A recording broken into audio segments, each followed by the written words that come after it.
Celine? You lied to me. I checked, hindi na-cancel ang flight mo. Oh, then why are you still there? I'm sorry.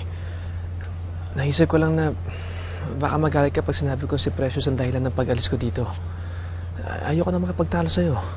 At bakit mo naman naiisip na gagawin ko yun? Kahit kailan naman hindi kita pinigilang makipagkita sa anak mo, JM. I'm sorry. Hindi ko na ulitin. No, don't blame this on me.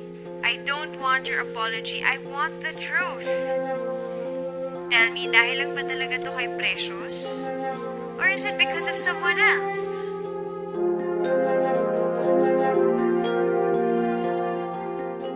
JM, you better tell me. Of course not. Tukol lang to kay Precious, I promise. Hindi ko talaga kaya iwanan ang anak ko eh.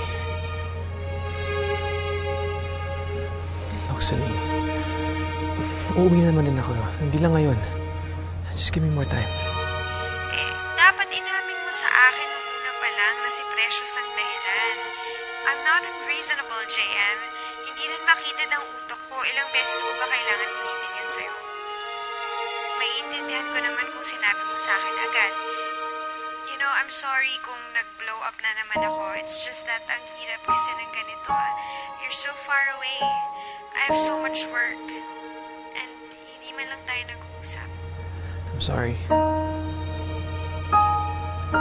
I'm sorry nagsinungaling ako.